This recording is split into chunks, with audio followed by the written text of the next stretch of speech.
Jeff Robbins, Director of the Colorado Oil and Gas Conservation Commission. Want to welcome everyone here today. Hope that folks appreciate that we are trying to accommodate the fact that we have large numbers attending our meetings. We were able to secure this space on a temporary basis. So we'll hold the meeting here today and tomorrow. In a venue announcement, we also are working to, in the long term, increase the space in Wasatch Hearing Room so that we will have greater room up there to accommodate folks. So with that, Mimi, if we could get a roll call of the commissioners. Certainly. Commissioner Boyden.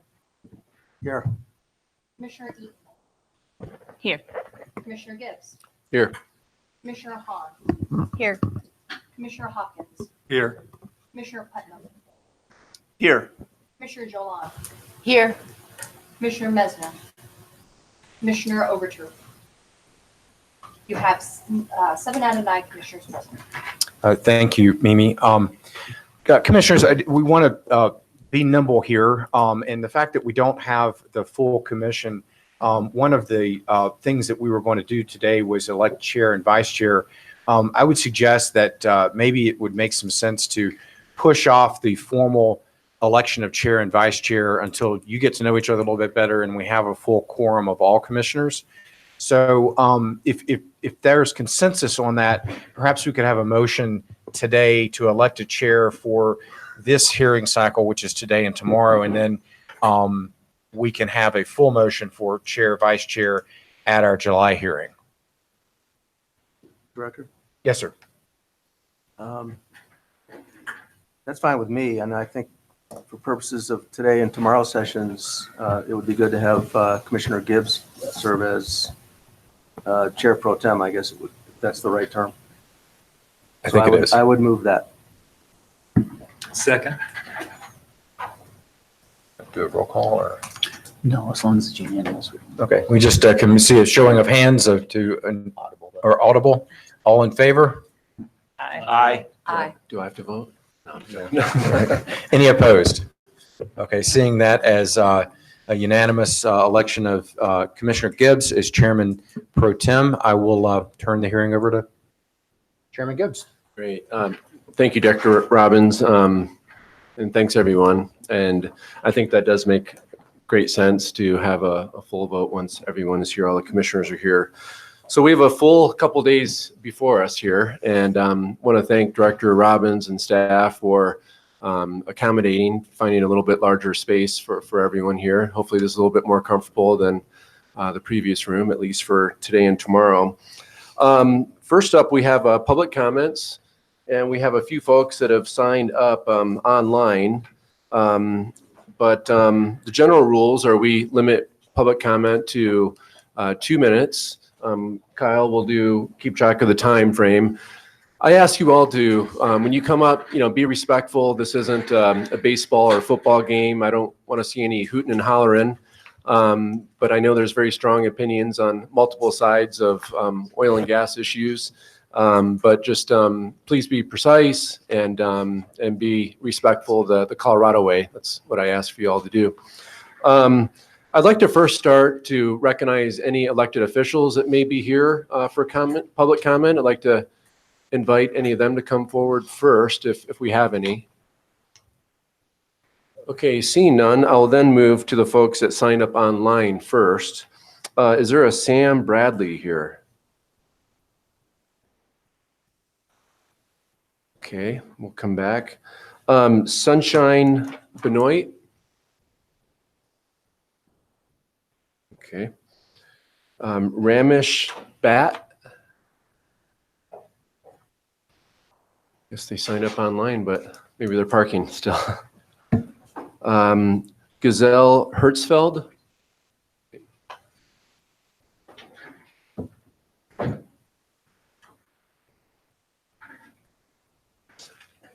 Yeah, is that is it right there? Or? Chair's fine. Yeah.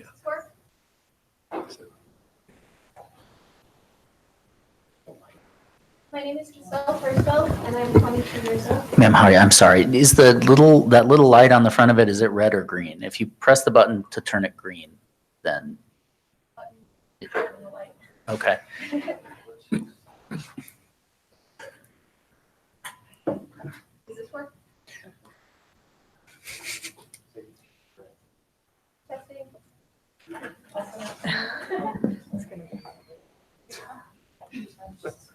Okay, thank you so much. All right. There we go. Yeah. Testing. Yep. That's Great, thank you. My name is Giselle Hirschfeld, and I'm 22 years old. I request that my comment be included as part of the public record. Every day, I fear for the future. I'm constantly overwhelmed by horror at the destruction and violence that we are committing against our planet, and I'm shaken by the urgency of climate crisis. I fear the extreme global disasters that I will witness within my own lifetime if we do not make significant changes. The latest report by the United Nations projects that we have one single decade, to prevent irreversible global damage from climate change. Other sources have claimed that even that time frame is too generous. We must treat climate crisis as the emergency that it is, and emergencies call for immediate and drastic action. I am baffled at the notion that a problem of this magnitude could possibly be met with incremental steps and gradual progress. Worse yet, I struggle to understand how, in our current era, it could even be considered acceptable to allow an expansion of the industries most at fault. It is impossible to deny the huge role that the oil and gas industry has played and continues to play in creating this crisis.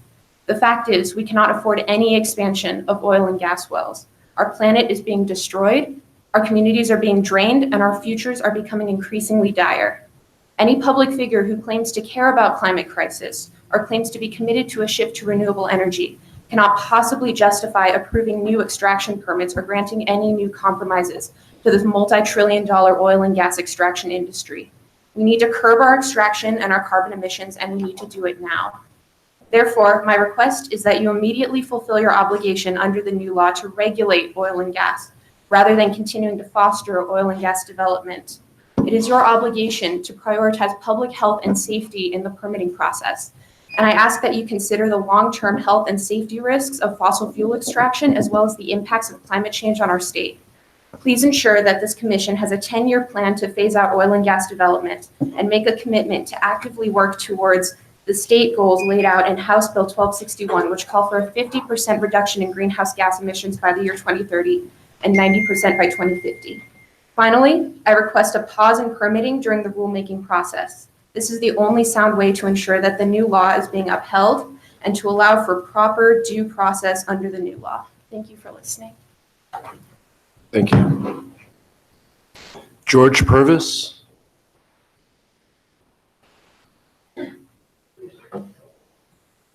Thank you, yes.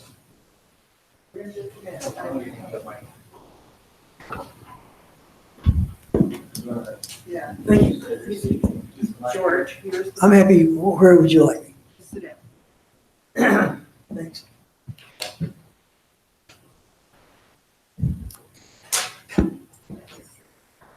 Hollis. Thank you. Yes, my name is George Purvis. I'm 81 years old. I'm a retired United Methodist minister and a licensed marriage and family therapist here in Colorado. It's a second experience to come before your committee. So good morning to all of you. Thanks again for the openness to the public. And I feel very public here in the presence of so much power around the room, with commissioners appointed by the governor, with many attorneys here from their firms, with just lots of people to defend and offend in arguments between two or not to frack. I know this is about permits, and so I'm going to focus just on that today. I appreciated last time to have some time. There were other things I wanted to do about talking about theology, and there was not enough time to do that. Someday I'll have to do that.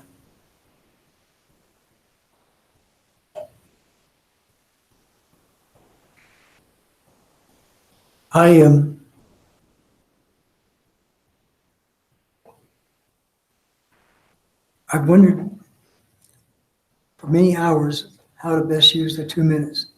It's a short time. And I've written it out, and I'm trying to remember the order of that. The main thing I think I want to start with, other than acknowledging each of your groups who are here that have the power, and when the public comes to try to speak their truth to power, it can be intimidating because the cards, you have the cards, you have the power, you are the power. It's almost like begging, coming to beg and to convince you to believe in science. But I'd like to have a request of you to have a showing of hands to the question I'd like to ask you. Each one of you, I'd like to ask that you would show your hand, and this question will be asked of you. Would you permit fracking near your home, your business, your children's schools? You raise your hand if you would permit this to happen in your territory, in your life, where you are. Obviously, I can't see any raised hands.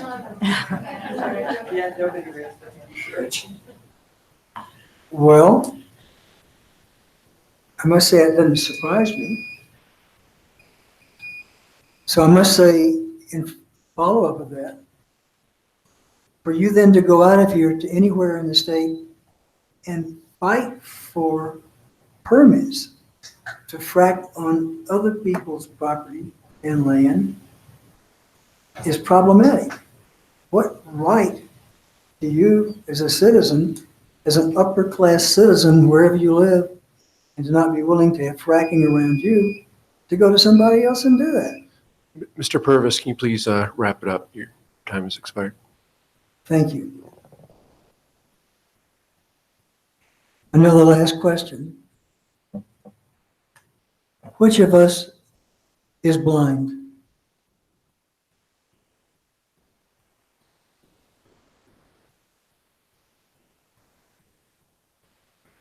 Thank you. Janice Brown. Hi, my name is Janice Brown. I'm from Inglewood, Colorado. I'm a retired critical care nurse. In 2018, there were 596 oil and gas spills in Colorado. That resulted in 504 barrels, or 21,168 gallons of oil and gas polluting our environment. It also produced 12,841 barrels, or 539,322 gallons of toxic water. These figures do not include the leaks of the toxins that they put in our air. Those spills have an impact not only on humans, but also our wildlife. 3 oil and gas contractors were injured in a flash fire Wednesday, June 5th, while working on a compressor site west of Hereford and just south of the Wyoming border. 2 of them were airlifted to hospitals. 1 went by ambulance. This is a very dangerous occupation. You are supposed to protect public health and safety, but who protects the workers? Did you hear Emmett Hobley talk last time about his injuries from an oil and gas rig where he lost 2 fingers and ended up with a fracture that disabled his arm, and how the oil and gas industry tried to deny his disability? Do not allow drilling without permits. Increase the penalties for leaks and spills. Make oil and gas pay for the externalities like roads, water, and medical care for those injured and made sick by the industry. We need a moratorium on new permits while the rules for SB 181 are being developed. There's a documentary that you're to watch on your computers. It's on HBO.com. That is definitely worth watching. It's free, and and it's about an hour and a half long. It's called Ice on Fire. Just Google HBO.com and then put Ice on Fire in the search box and enjoy the movie. It's wonderful. Thank you. Thanks, Janice. Lois Vanderkooy. I'll try this one. Does this work? Okay. Since I only have 2 minutes. I'm from Broomfield, and in 2017 served on the Oil and Gas Task Force to update our comprehensive plan along with Commissioner Hopkins. We worked intensely for 5 months. After that, I helped to pass our Charter Amendment 301.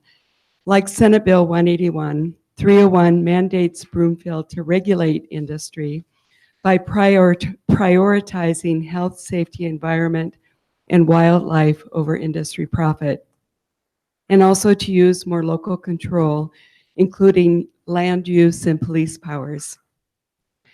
The operator agreement with extraction was approved before we passed 301.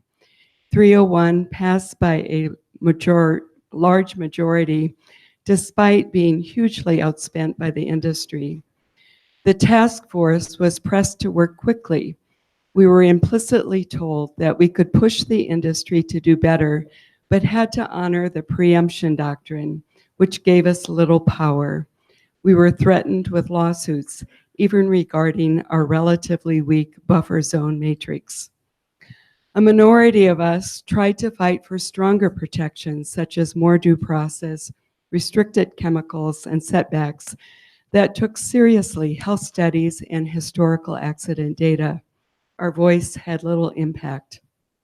And even task force recommendations were largely made optional rather than mandatory.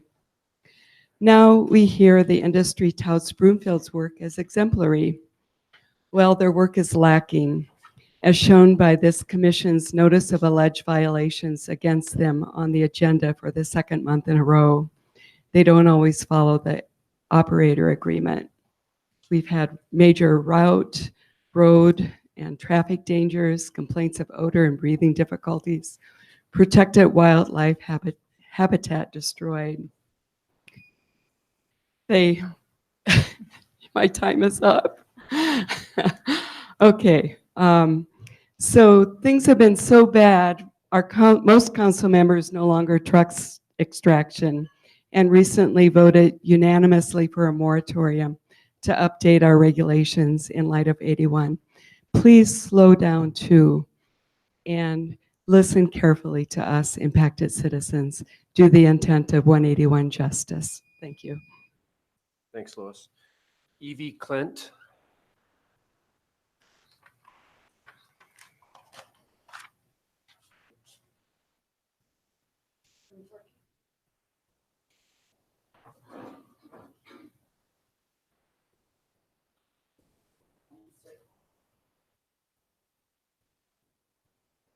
Gotcha. Okay, I'm here today to ask you to pause any new permitting or incomplete permitting of fracking wells in Colorado while new rules are being drafted in light of SB 181. I ask that you let science and math and compassion guide your work. I'd like to call your attention to a document published in March of 2018. It is the 5th edition of the Compendium of Scientific, Medical, and Media Findings Demonstrating Risks and Harms of Fracking. It was published by concerned health professionals of New York and Physicians for Social Responsibility, and contains summarized findings of 1,300 peer-reviewed studies from 2012 to 2017. In a nutshell, fracking affects reproductive health by increasing low birth weight of children born within a half a mile of fracking wells. It affects respiratory health, especially an increase in asthma rates, and it increases the risk of cancer. Hydraulic fracking is relatively new, and with all new technology, it takes a while for research to catch up to new practices. I'm not sure when our society gave up on the precautionary principle, but you can bring it back now. In fact, it is crucial that you do so because of the localized health effects and also the larger climate crisis emergency. We have entered this age of the Anthropocene. My second point is that the rules drafted need to be based on the math. Physics and chemistry don't negotiate. They follow natural law. We are now at 415 parts per million of carbon in the atmosphere. We humans haven't experienced a world where the level is this high. 350 parts per million is what has been said to be safe. So the IPCC, in closing here, I'll say the IPCC says we have 10 years to halve our emissions. We need to shrink the oil and gas industry rapidly if we want a world that is livable for our children. And when you look at the children in your life, you need to be honest. Is your love of money, is the love of money in the oil and gas industry more important than a livable planet? Thank you. Thank you. Devin Reynolds.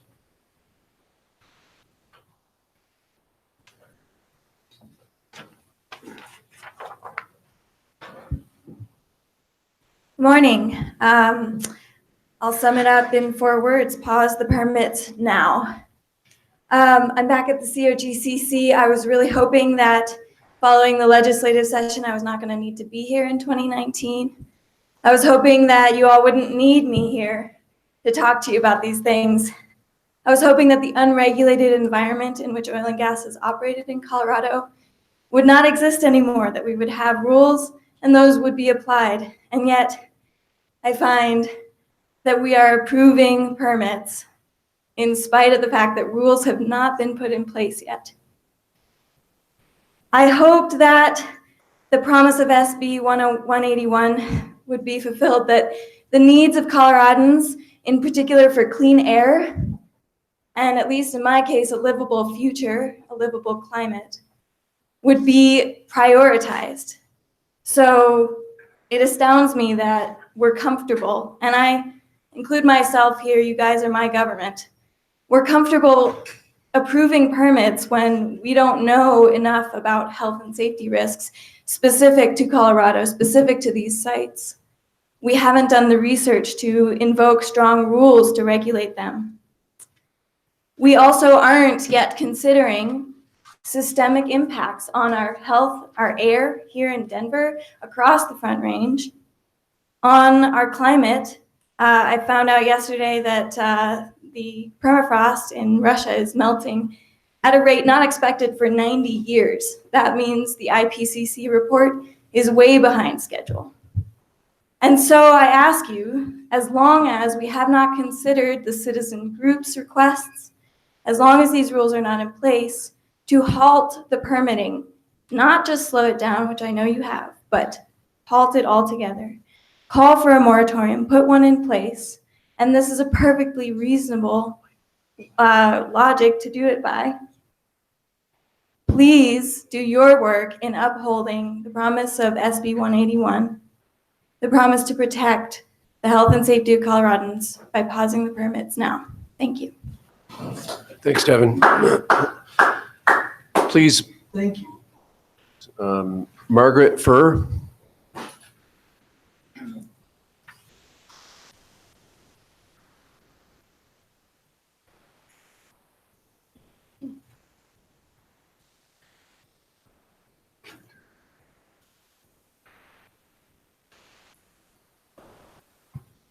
Good morning. I am Sister Elizabeth Furr, a Franciscan sister and a member of the 350 board. It is critical that the state of the planet, as worldwide scientists document, is considered. The inevitable increase in extreme weather and its true costs across our state and the planet must be considered in planning the transition away from fossil fuels to a sustainable plan. You new members bring new expertise to this board which is needed to plan a way forward that is helpful and safe for our endangered planet. I ask that you pause all permits so that you may plan realistically a way forward that will transition us to a sustainable Colorado and planet. I ask you to consider what is the true cost of removing carbon dioxide from the air, securing the air, water, and habitat for the next decade in the future. Thank you. I would like to have my comments on record. Thank you. Matt Sura?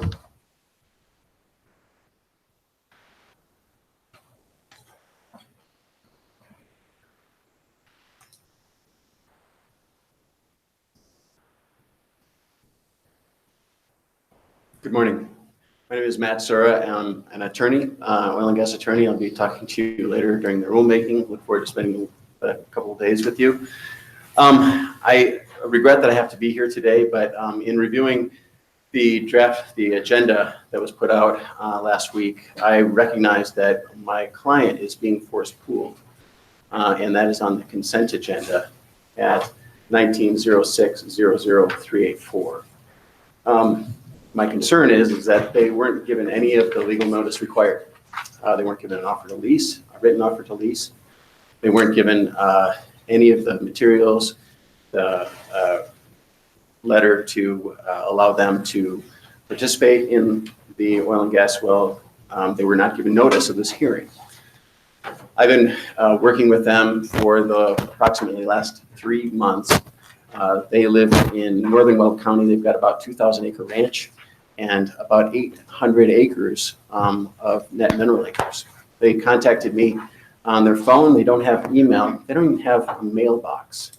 They have to drive 40 minutes to Cheyenne to get their mail. So in negotiations with the landman at Longs Peak Energy, Longs Peak Resources, LLC, I asked them to copy me on all correspondence to my client, and they agreed to do so.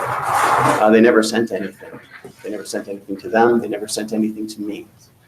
So I think when I talked to him this weekend, landmen always answer their phone, even on the weekend.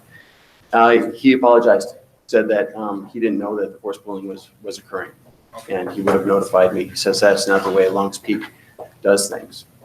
However, for my client, it would be calamitous for her to be force pooled.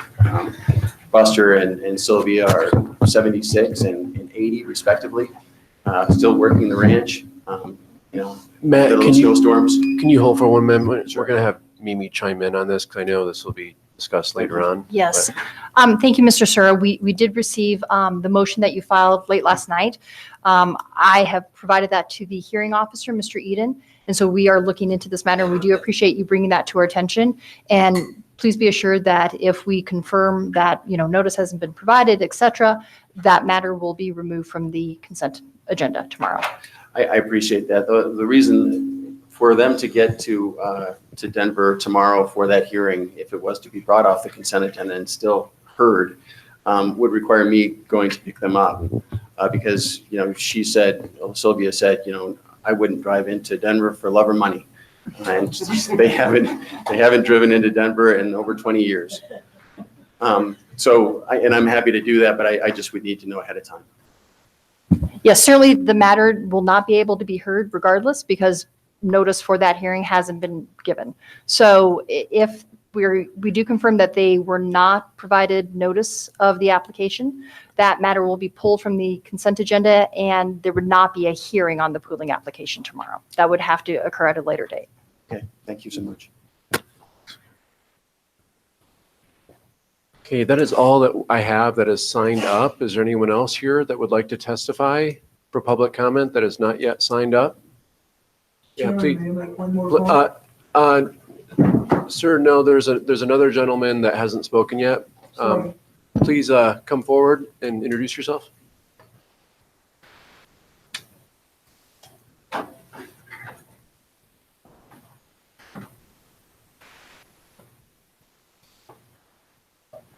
My name is Gary Norton. My name is Gary Norton, and I didn't plan to speak this morning. I think since the last time I spoke, I've just felt kind of hopeless and in the dark about what's going on.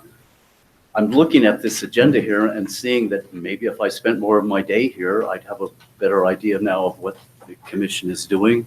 So maybe this is just a function of me not staying abreast of things. It seems like things are operating differently now than they were before, and I really don't understand that process. So I'm going to try to do my part to get more up to speed. I think the purpose of this hearing was to speak to the 500 series rulemaking. Or I saw some comments about that, and I've yet to see that anybody has done that. I would just reiterate my concerns from before, that I think that farming out some of the functions to administrative law judges might make it harder for those of us that want to change the functionings of this commission, a little more difficult. And I'm adamant about the fact that all Coloradoans, all human beings, are stakeholders in what transpires at this committee. So I'm going to try to stay into the afternoon and see what other kinds of things happen, what kind of statements you'll make. I see that the director has a report to make later in the day. But one question I have, maybe whatever time I have remaining, less than 30 seconds, is I saw an article about that the issue of flaring in Weld County is something this commission is going to address or has begun to address. So I'm hoping, if not now, that later in the day I might learn something about that. Thank you very much. Thank you. And Mr. Chair, if I may? Yep. Thank you. This is Mimi Larson, Secretary. So Mr. Norton, just so you know, we are receiving public comment on the 500 series rules, but that is scheduled for tomorrow. So if you have specific comment to the 500 series rules that you haven't had the opportunity to make today, the commission will receive that tomorrow. Okay. Let's see. We have Mr. Purvis. Mr. Purvis, you had 2 minutes earlier. Would you like to make a couple more comments? I don't really want to give you 4 minutes and everyone else too. Do you have a quick comment to make? Yes, thank you. Okay. I heard this morning there's fracking among the missile silos with the IBMs north of Greeley. The ICBMs, the nuclear weapons.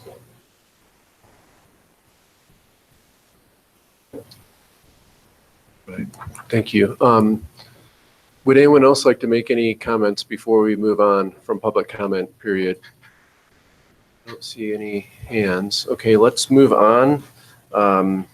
Next, we have Executive Director's report, and that is me. So I won't talk about oil and... Oh, yeah, let's do that. Yeah, okay. Okay, of course, yep. Actually, we'll move to commissioner comments first. And we'll see. Don't everyone jump into this? Yeah. I don't know. Yeah. Commissioner Putnam. Thank you, Chairman Gibbs. Just wanted to introduce myself. My name is John Putnam. I'm Director of Environmental Programs at the Colorado Department of Public Health and Environment, and I've been appointed as CDPHE's representative on this board. Executive Director Ryan will be my backup to the extent I'm not able to make it. So. Thank you. And I'm glad you did that, Commissioner Putnam. It'd be great if everyone could just introduce themselves, I think, especially since we're all new, let folks know who we all are. Commissioner Jolin. My name is Leanne Jalon. I'm the Director of San Juan Basin Public Health, which is down in the southwest corner of the state, Archuleta and La Plata counties, and I am the public health representative to this commission. Mark Hopkins. I worked with Lois, who spoke earlier, on the oil and gas task force of Broomfield, and very proud of the work that we did, and I think we're a much safer community. Not to say that there's not more that can be done. I have something I wanted to say later. Maybe I'll wait till everybody introduce themselves. I do have a comment. Sorry. Go for it, you got the mic. Go for it? Yeah. All right. In reviewing the pre-hearing statements, I noticed that the Oil and Gas Education Group at Anthem Ranch submitted a pre-hearing comments.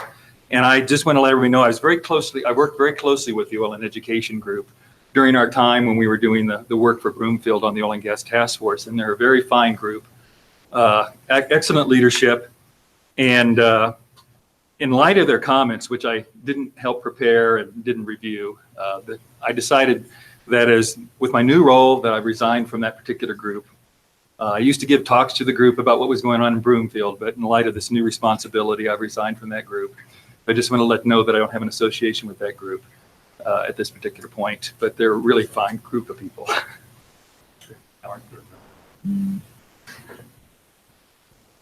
I'm Howard Boygan. I'm an attorney in private practice. I practice almost exclusively in the oil and gas area and have many years of experience, not only in the substantive practice of oil and gas, but also in addressing the issues of conflict and controversy over oil and gas development in the state. I've been doing it for a long time. They're difficult issues. I appreciate the effort that all sides have made in this rulemaking, in the filings that they've made, presentations to be respectful and professional, and to try to further a responsible dialogue on these issues.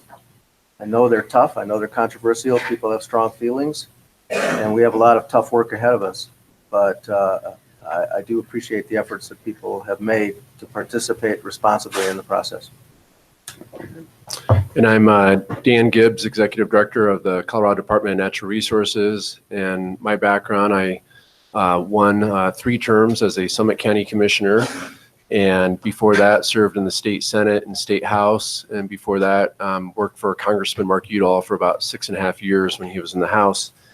And when I was a legislator, worked on and introduced and passed a bill, HB 1298, that looked at higher standards and more protections for wildlife when doing oil and gas operations. As the same year, HB 1341 passed too. Back in, I want to say 2007 or so, or 2008. So, Commissioner Eaton. Hi, I'm Pam Eaton, and I am a consultant on environmental issues, but worked for a long portion of my career for the Wilderness Society and primarily on public lands issues. And I'm the wildlife representative on this commission. And I too want to thank people for their participation in the rulemaking, also in the public comment process. I think both are really important, and I want to make sure that we continue to help people understand how to participate in the various parts of the process. I myself am on a steep learning curve on that, and I think it's really important. But and so I really appreciate that people are taking the time to talk to us generally about the commission, and then also specific to the matters that are before us. And I want to make sure we continue to work with staff to make it easier and more transparent about how we can all do that, because there are difficult issues and challenging, and we're going to continue to want to work together in a professional way, but also in a transparent way. So thank you.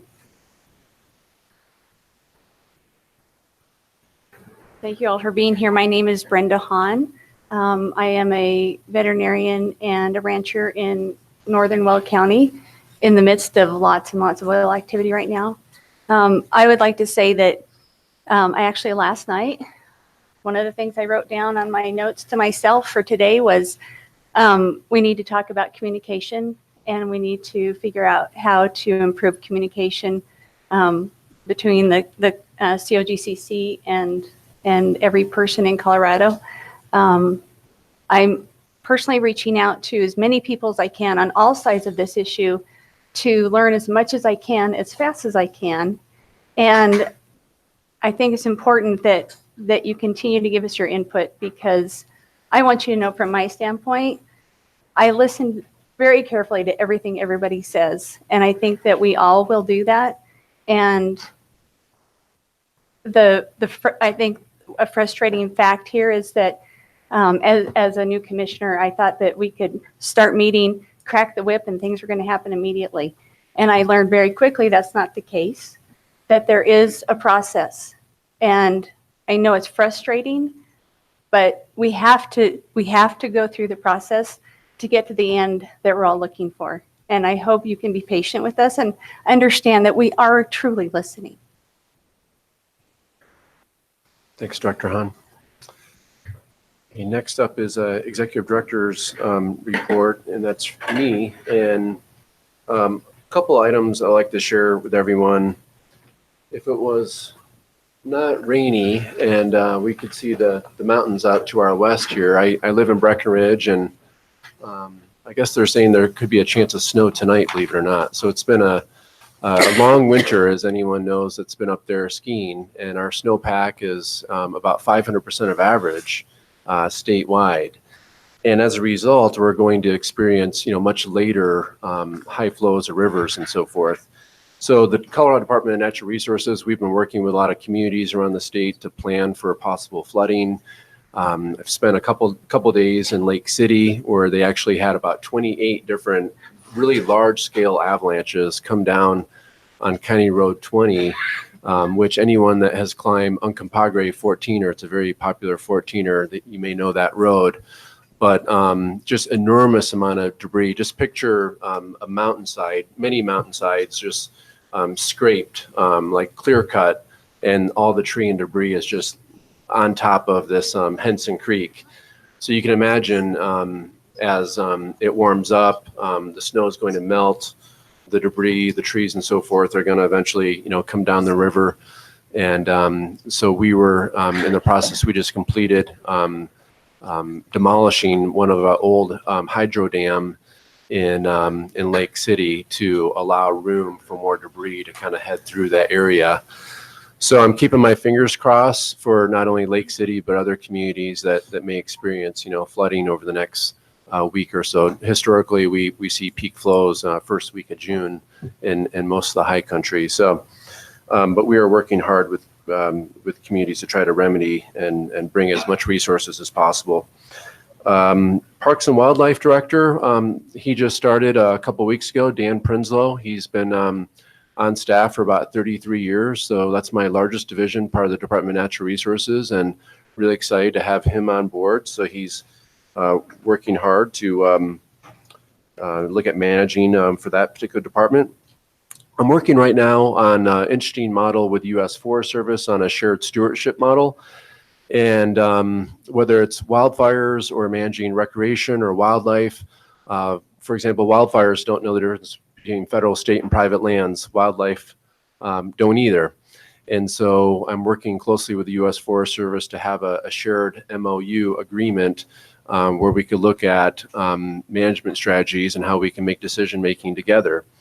And so I'm really excited about that. And it was originally drafted to look through a lens of more or less wildfire preparedness, but we broaden it to look at recreational benefits of how we work together on our trails maintenance, work together on water policy, on wildlife policy. So really excited to be working on that with the U.S. Forest Service.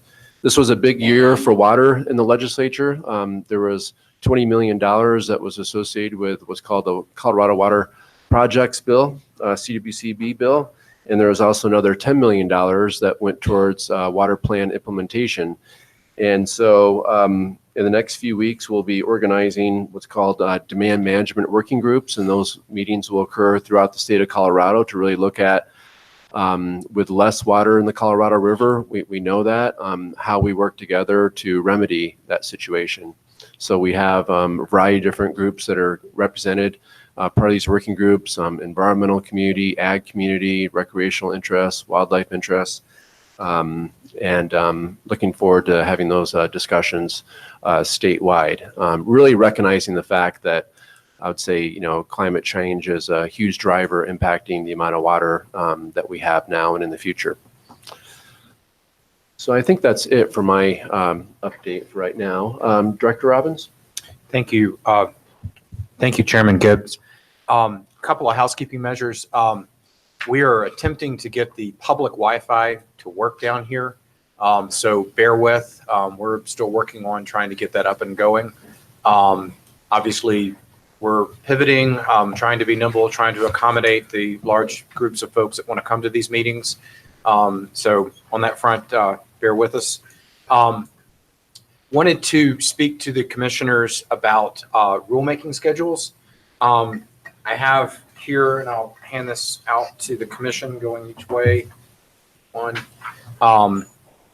And we have up on the screen as well a diagram that sort of talks about proposed rulemaking schedules. Wanted to share this with the commission. At some point over the course of the next 2 days, I'd like to get some feedback from you about the proposed rulemaking schedule. So I'll just introduce the topic now, and when we have a moment at some point over the course of the next couple of days, we'll come back and revisit this, and after you've had a chance to noodle through what we're thinking about.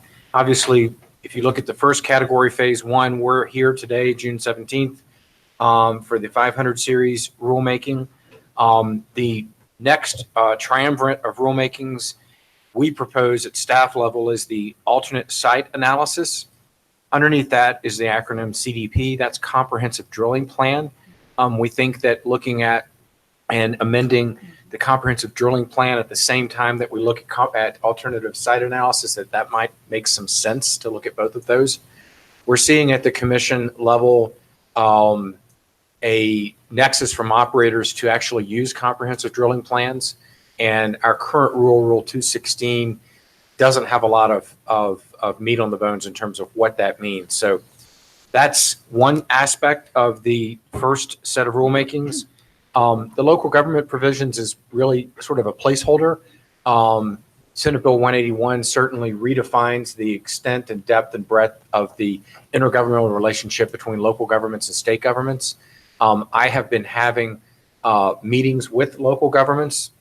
I'm speaking to CCI next week. I'm speaking to CML this week to introduce the topic of what local governments are going to do relevant to their new authority, how that might segue into relationship with the state agency. That may provide us the opportunity to have new and additional rules about that interplay. So that is a second part of this next set of rules. The Technical Review Board is something that is within the legislation, and it establishes that local governments and operators have an opportunity to ask the commission staff, the scientific staff that we have, about reviewing alternate locations local governments may be looking at and providing perspective on what different locations may have relevant to the interplay of extracting the mineral resource. So that's another rule that we need to flesh out from the statute. So we've sort of lumped those three together and hoping to get to a rulemaking in November. That does not mean that we would not be doing things during July, August, September, and October. We would start a stakeholder process. We would invite parties to provide comment and opportunity to provide us with perspective of what those sorts of things look like. But that would, we think, would culminate in a rulemaking in mid to late fall of this year. The next two rulemakings, the cumulative impacts and the sort of the public health, safety, welfare, and protection of the environment. We are told to evaluate and analyze the potential for cumulative impacts from oil and gas operations. This is a pretty weighty topic. We think if we can get to a point where we have a rulemaking in the spring of 2020, that would be a good place to land. I sort of envision starting the stakeholder process for cumulative impacts and the public health, safety, welfare rules sooner, and then sort of having that run in the background as we focus on the more specific rules about the alternative locations and technical review board, but having that run in the background and obviously working with CDPHE on the cumulative impact front. That's what the statute told us to do. The public health, safety, welfare, environment rulemaking, that is the rulemaking that we are told to create relevant to moving the mission from fostering oil and gas development to regulating it in a manner that's protective of health, safety, welfare, and the environment. I envision that rulemaking as literally going from the 100 series definitions all the way through the 1200 series rules and working through all of them and looking at the rules with this new prism in mind. So both cumulative impacts and the public health, safety, welfare would kind of be running in the background as we focus on the more discrete rulemakings. The flow line or inactive well rulemaking is, again, a more tangible, discrete rulemaking about that particular topic. We would envision that as we close in on finishing the alternative site, local government technical review, that we would start with the flow line at that point and then get that working with stakeholders, accumulating or culminating in a February rulemaking for that. As you can see, the next one that we're contemplating, I'm going to skip application fees, financial assurances, because that's kind of, we're pushing that out, but would be the wellbore integrity rulemaking. And we were told to undertake a rulemaking regarding wellbore integrity. We would anticipate starting that probably in the fall with stakeholder group, and then culminating that in January of 2020. And then you can see that there are three that we have sort of lumped into phase 3. That's application fees, financial assurances, and worker certification. The way we have those set up is that those would be finalized by the July of 2020 professional commission. So what this is doing is it's focusing the rulemaking efforts of this interim commission on those health, safety, welfare rules that the legislature told us were the ones that we're supposed to focus on. One other piece on the wellbore integrity is that this started in the previous administration, and Governor Hickenlooper informed the commission that we should take a look at many of our rules, including wellbore integrity rules.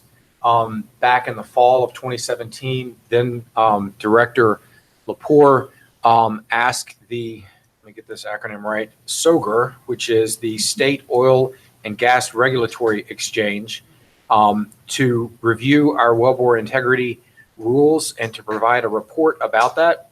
SOGR is a partnership between the Interstate Oil and Gas Compact Commission and the Groundwater Protection Council. It's a forum for state regulators to review and conduct a peer review of rules by other regulators and subject matter experts. The SOGR report relevant to its review of our wellbore integrity rules is going to be made public today. So that is going out to the public. That will allow my staff, members of the public, operators, et cetera, everyone to look at this independent analysis of the wellbore integrity rules. So we're sort of kicking off that stakeholder process with the release of that report. So that's going out today. So again, back to the timeline, think about how we've sort of staged this, and Mimi and I will find a time, perhaps tomorrow, to spend a few minutes going back over this with you before you adjourn, so we can get a determination from you, the commission, if you think we've got it right, if we don't have it right, if you would like us to see other ways of going about categorizing and stacking up the rules for the next couple of months, or next year, basically. Mr. Chair, are we going to have the opportunity to comment about all this? You want to defer that until tomorrow, or you want to do it? We can do it now if you're comfortable doing it now. It really is up to you. I just know that I was speaking with Commissioner Eaton earlier, and she says, I haven't even seen this timeline, and I would like to really have time to look at it, but it's really up to the board. Well, you know, we can talk about it now a little bit and talk about it a little bit tomorrow too, if you want to mull on this a little bit. Because this is the first time any of us have seen this. So if you have thoughts right now, Commissioner Boygan, that's fine, but we can. It's important for Commissioner Overturf to have the opportunity to weigh in on this. Do you want to hear my thoughts, or do you want to go on with your? Sure, why not? Yeah. But don't, for everyone else, don't feel pressure to comment right now, because we'll again look at this and think about it tomorrow as well, so. Right, thank you. I'll try to keep this very brief, but a couple of comments. First, Can you, sorry, is yours, I don't think your mic is working, maybe. mic is not working? Maybe you have to be closer, or. How about this? Can you hear him? Test again. I think there are two things you could do to make this public hearing work better. One is, if you move that machine back, this picture could be 2 times bigger or so, and someone might be able to read it. And then it seems to me, unless someone's mouth is about this far from the microphone, there's essentially no amplification happening. Okay. Yeah, thanks for that recommendation. We'll just make sure the Yeah, that's microphones better. are working.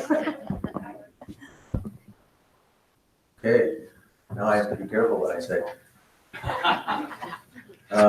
Couple of quick comments. First, this is an imperfect process and difficult to get our arms around, but there were several obvious points that came out of all the filings that have been made for today's rulemaking, which tried to be narrow and pointed and specific and resulted in an avalanche of filings and controversy all over the place on a whole range of issues, which suggests to me that it's not going to be so easy to keep this so limited and specific.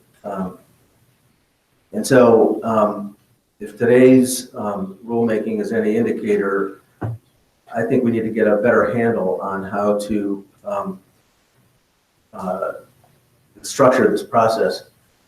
And so I have a couple of suggestions. One is I would suggest that there be an actual stakeholder convening to get people's ideas on how to structure this process, to keep it orderly and comprehensive and honor the intent of the legislature. What jumped out at me from the filings that have been made is how this change in the functioning and mission of this commission permeates all the rules. And so diving into the 500 series in sort of a narrow way has generated a whole slew of ideas and differing opinions on how this commission needs to be considering the mandate of the legislature to prioritize protection of public health, safety, and welfare. And so I would suggest that that specific notion, which you have listed in row 6 for rulemaking that would be next April, and I understand why you're thinking about putting that off because it's so potentially huge, that we need to get the process going, but I would also suggest to you that it ripples through everything. And so I'm not sure that it makes a whole lot of sense to sort of segregate it as such, but rather I think we need to give some more thought to how we implement it sooner and where are the areas that it most impacts. And again, the 500 series is an obvious one because of what's happened for this rulemaking. And that leads me to my second thought, which is that I'm not going to prejudge the next 2 days, but it is fairly likely, I think, that there's going to be another 500 series rulemaking that is not reflected on the schedule. And so, because everybody realizes process controls substance. And so all the filings that we've seen are a complete reflection of that. And they've been made in good faith, and people have lots of good ideas and lots of strong feelings about how we ought to be changing process in order to reflect what the legislature has instructed us to do. But in order to do that, we have to have a pretty good sense of what is that substance and how should it be reflected. So I think this is a it's a good start, but I would suggest to you that it's not realistic. I think it's going to break down pretty quickly. Thanks for your thoughts on that. You want to chat too on this? Sure. Commissioner Hopkins? Well, I suppose so. I haven't really thought this through. Just listening to Howard talk, there's a lot there. I guess I'm going to take it slightly, well, I think I'm going to take a different point of view, to be honest. I think having these, I personally like the idea of the public health, safety, welfare, and environment rulemaking starting early, which I think is what the director's intention is. Because it is going to have a different context in each one of the different types of rulemakings for the particulars. And I think we'll actually learn a little bit about that and how that works better, because it's a fairly general concept. Everybody's for it, but you've got to determine how you actually do it. And that's our job. And I think we'll learn as we go through alternative site analysis, for example. Something that we did at Broomfield. We actually took that on and incorporated that directly into that. So I think we can learn, maybe I tend to look at the pieces and think the pieces might provide the education as we go. And I think we'll be learning the entire time. That's my point of view. And I like the idea of actually more targeted rulemakings, because I think it's just a lot easier to get your head around them and get people to focus on what's really necessary. So I would like to see that. And obviously stakeholder process is very early, and each one of those would be helpful. And the last thing I'll say before passing it on is I think that the alternative site analysis, local government provisions, and technical review board, that's one that might be lumped into one. Because I see a lot of interplay between those three rulemakings and working with local government and doing technical review, where I think the Oil and Gas Commission might be able to help local governments with some of the technical expertise they have. So I'd like to see those lumped together actually in one rule, because I think there's an interplay. So that's my thoughts. And if I could, Director Robbins? That is the concept there, is to run those three at the same time, okay, so that they're sort of lumped in. It's three discrete topics, but running them as one rulemaking. Commissioner Eden?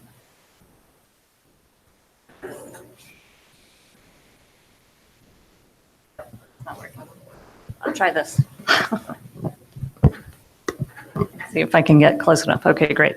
I appreciate both this, effort to lay this out and the conversation we've had. I agree that I think we're going to continue to have questions and have a desire of people to address the Series 500 or 500 series rules. And so that will need to be reflected. And then I think what my read of what happened with that rulemaking was that we tried to make a very narrow rulemaking, but there are a lot of issues. And so having some kind of stakeholder process that helps lay out how people think we can do that, what the scopes of the rulemakings for each of these are sort of up front, so that we start to have some ability to focus in I think it's going to be very hard to push that public health, safety, and welfare one out, especially if we haven't been really clear about what the scope of that rulemaking will be relative to the others, et cetera. So those are the kind of conversations I think we need to have about this, and that I want to think through as I look at what you've proposed. Commissioner Putnam?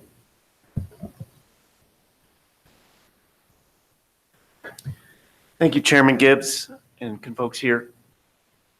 Had just a few thoughts in advance. I agree, I think, about the idea of needing to be very proactive and strategic in the way that we structure this. And following on to the previous comments, I think we may need one or two catch-all hearings or processes where we can capture a number of the suggestions that have been made that may be outside of the scope of this particular rulemaking, but may be worth consideration, and certainly very interested in staff's assessment of a number of the ideas that have come through here that may be implemented, in a just general procedural one somewhere later in the process.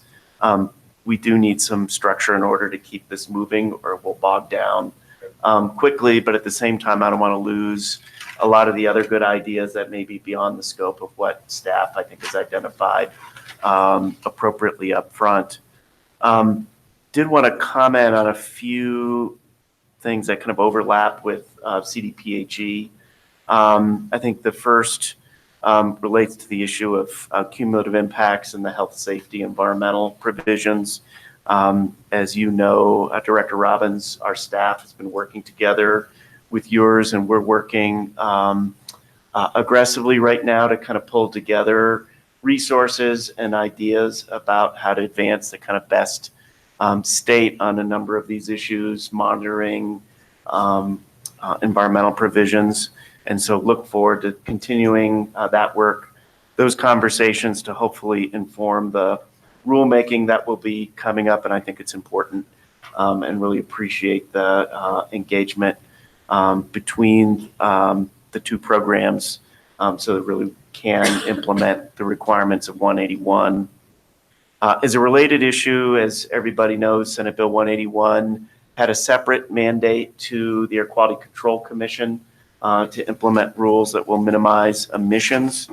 And just as an update, current thinking on that is to have a proposed rule this fall that will start that process. Stakeholder engagement will begin before that. We're still working to kind of shape the scope and structure of that rule. And given the importance, I think, of that mandate and the complexity of that mandate, and as many of the folks here in the public have mentioned, that needs to be based on the best available science. That may be one that we'll do iteratively to keep implementing measures to reduce emissions as they become available and feasible. But we do want to get started on that soon. And because the AQCC is a separate body, we will be looking for engagement from the public with that board, and they're engaged on these issues, but they'll need education on that one as well. So seeing your line 13 about incorporating CDPHE rules, that's one that may fit into early next year, but again, maybe iterative because we may have more than one round on that front. Similarly, we've been having conversations about the local government provisions and would like to suggest that we kind of jointly have a process where we can meet with local governments. Some of the things that they'll be looking at are air quality, water quality, other sort of provisions, and I think it would make sense for us to share some of our technical knowledge with them ahead of the creation of those rules so that we can come up with something that will be workable. And obviously, we're very interested in seeing that the programs talk to each other and that the air quality monitoring, toxicology, other sort of provisions are similar. And the last suggestion and question relates to process.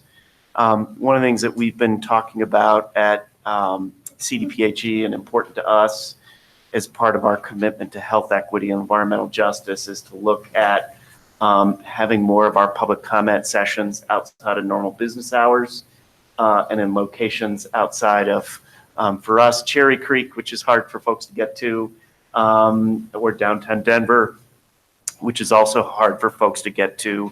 And so would make the suggestion that we think about building into the schedule some opportunity to take comment maybe in the evening when folks who are working during the day have a chance to be available, and also in locations outside of downtown Denver so that we really do capture the widest range of public views on this issue. I think that's going to be especially important for the kind of next tranche of issues there, the alternative site analysis, local government provisions, and then the cumulative impacts and public health and safety provisions. I think there's different ways that we can do that, but kind of curious whether that's something that's come up or is on your radar, but certainly something that we'd strongly recommend just as part of the commitment to reach as much of the state as we can. Thanks for those recommendations. I thought they were great. Commissioner Hahn. Yes, I really like the thought of spreading the public comment out around the state, because there are a lot of Western Sylvia childers in the state who would not come to Denver for anything. I'm almost one of them.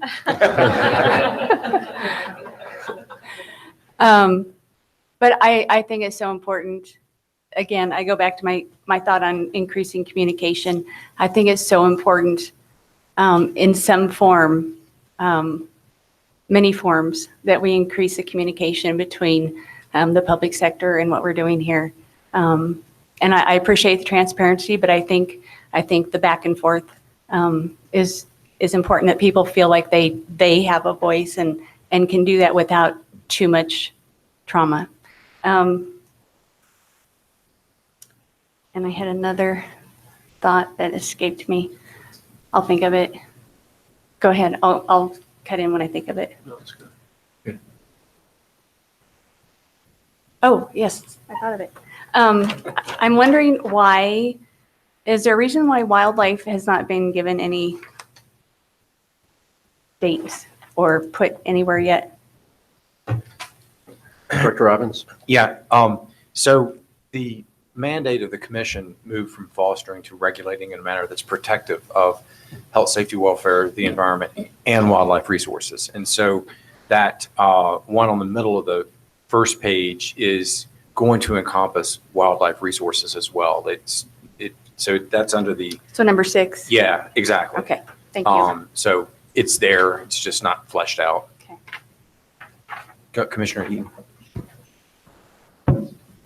Just to follow up on that, there were some changes made to the wildlife, specific to wildlife and how wildlife is addressed in the process. And I'm just wondering, similar to the other kinds of guidance that's been given on interim implementation or immediate implementation, is that going to be, we're going to wait for wildlife?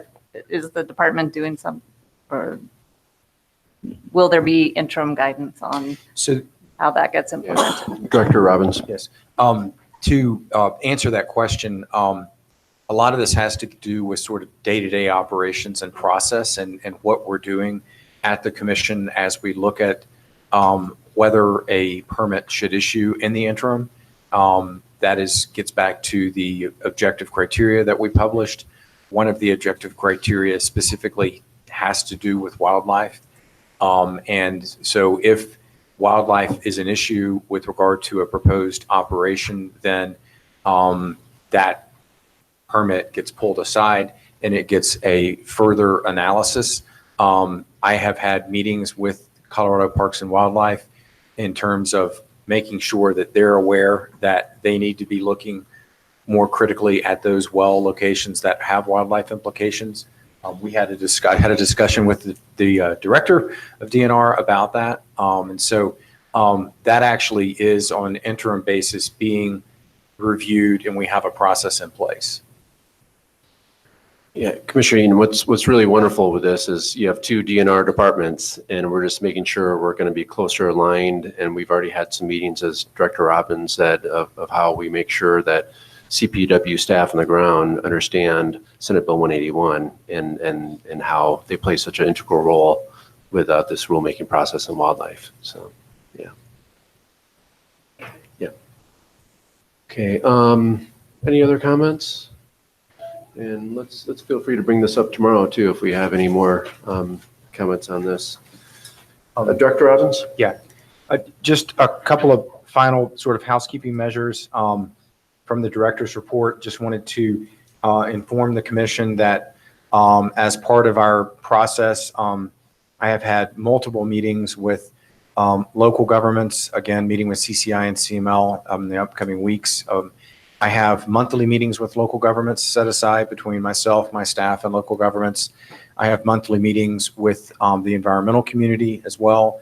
I have been engaged in meetings with any number of the homeowners associations and other groups that are out there that are looking at what we're doing here. Gone over to the Western Slope several times to meet with folks on the West Slope. Was down in Durango last week meeting with the Southwestern community. So That's just to inform you that we're trying to get out and take the pulse of the communities that are impacted by everything that's going on here. So that's that. The last piece I wanted to report is we are organizing for this commission a field tour where you could get out in the field and see the various production activities that occur. At this point, I would like you to check your calendars for August 2nd. That's a Friday. And if you could get back to me over the course of the next day or two as to whether that date might work. If it does work, then we would get that field tour organized so that we can get you out to see firsthand what it is that is occurring, and so you can get a on-the-ground sense of what's happening. So check your calendars and get back to me on that front. And with that, I think that finishes up my director's report. Okay, great. Next up, report from the secretary. Ms. Larson? Thank you, Mr. Chair. Just a few items. So on your individual seats, I placed several 510 statements that were received over the weekend. Some from folks who elected not to participate in the public comment period this morning, and then others who had comments specific to the 500 series rulemaking. So we have printed copies of those 510 statements. They've also been added to your portfolio, so they're available online as well. The last item to address is we are looking at alternate sites for future hearings. And as Director Robbins noted, we're hoping to be able to ensure that we can accommodate the public interest that we've witnessed over the last year or so with our hearings. And so for the July hearing and then November and December, we have secured the Denver CU School of Public Affairs for hearings to be held there. That's in near lower downtown, just off of Spear and Lawrence. So we've had hearings there in the past. So we'll be there definitely in July, November, and December. And then we'll be announcing soon, hopefully, where the locations for the remaining hearings will be. So that's all I have, Mr. Chair. Okay. Thanks so much.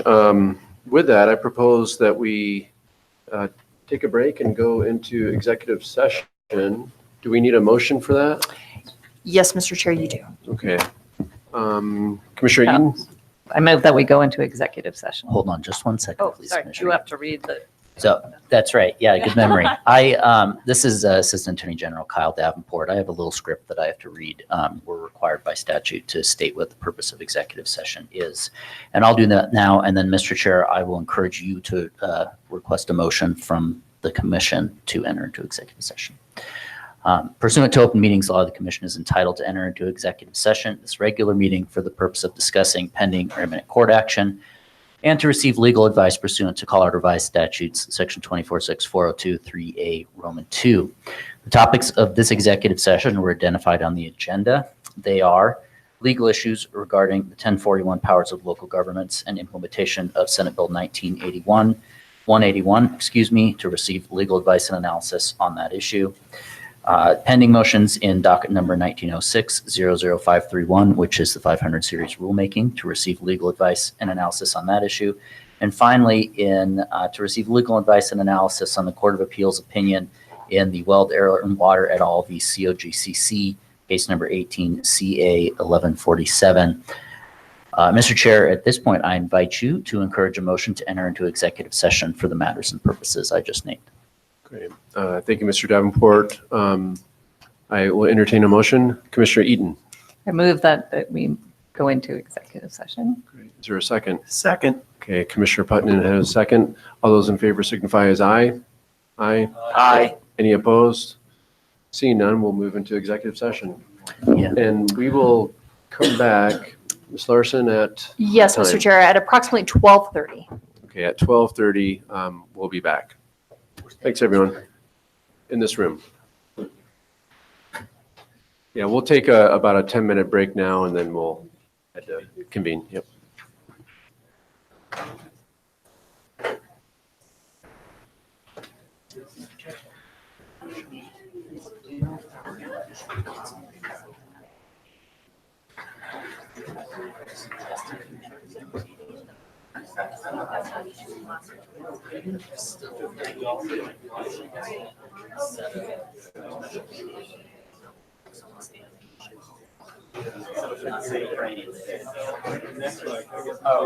Really good. Yeah, let's have a discussion. Do you know where the agenda for the meeting is?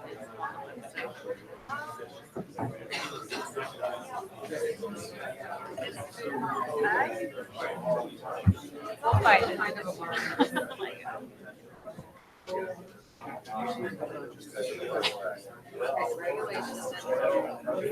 State regulation.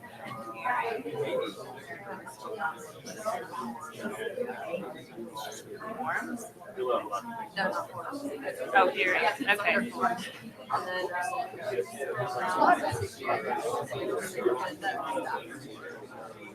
Okay.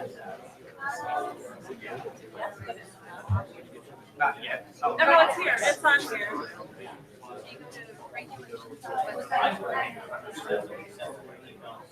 Here. Would you like a paper copy? We've got lots of paper copies in the back. Yeah, there's a short table right on the left side of the door, or the right side if you're going out. There's paper copies.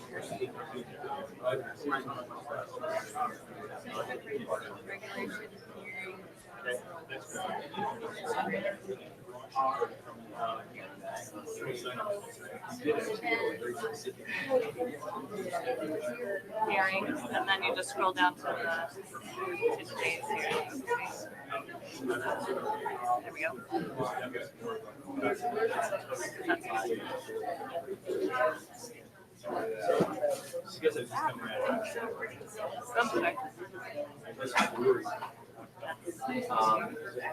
Okay.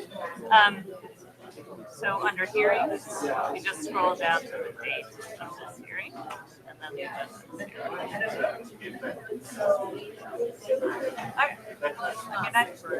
It's not at all.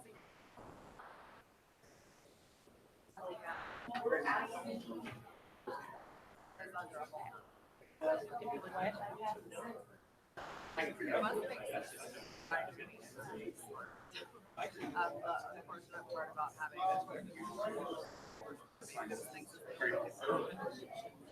right that have that free. Well, I think that's going to be one of the things. Yeah. When people, there's a hearing today. There should be a